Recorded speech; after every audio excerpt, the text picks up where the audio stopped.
Well, good morning, everyone. Thanks you all for being here. Can everybody hear me? Sometimes I don't know if I'm loud or soft or what. I want to talk a little bit about the Department of Justice, but I would like to start by a couple of quick observations. I think 3 years ago, Christine and I were at the Museum of History at the Smithsonian, and one of the fascinating exhibits was about Disney, Walt Disney Company. And all of the efforts they'd made in the last decade to what we would now, or the Trump administration would say, became woke.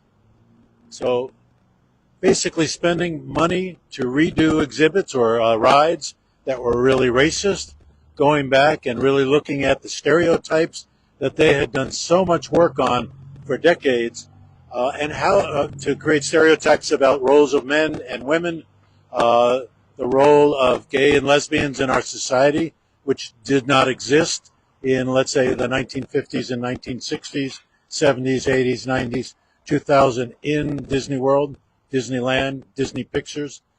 So it was remarkable to see an exhibit about that transformation. And that's what history should be about how we change. It shouldn't be about just saying, well, we were always right. Nobody is always right. It's how you accommodate, or not accommodate, how you reflect the changes as you become aware of them, and actually teach people about those changes. I had a little bit of a heart attack earlier this week because of these announcements about the Smithsonian. A lot of you know that I've been pretty invested in the U.S. Holocaust Memorial Museum and an exhibit that they put together in 2018.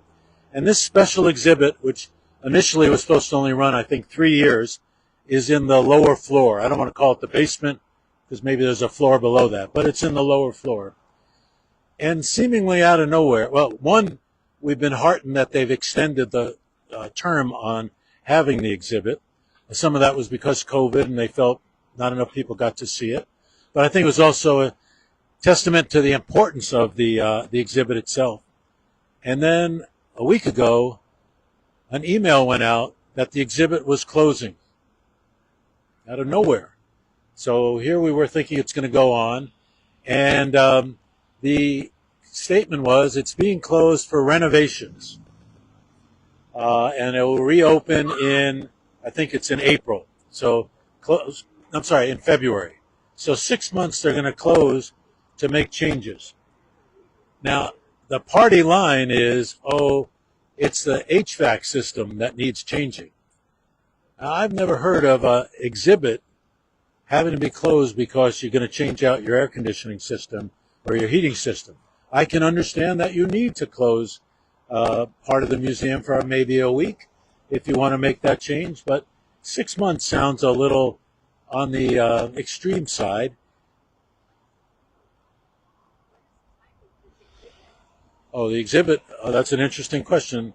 Christine asked, what is the title of the exhibit? I happen to know the answer to that. And maybe I'll tell you about that. It's called The Holocaust and the United States. The Holocaust and Americans. Now, that wasn't the original title. The original title was more apt because the Holocaust, for those of you who don't know, did not happen in the United States. It happened in Europe. The exhibit really is about the Holocaust, is about Nazis and America. But they didn't want to use that word out of fear that it would cause violence. But this is how the radical right has really changed what we can say along some of the lines that Rick was saying, because we're afraid to use the words that really describe what we're doing.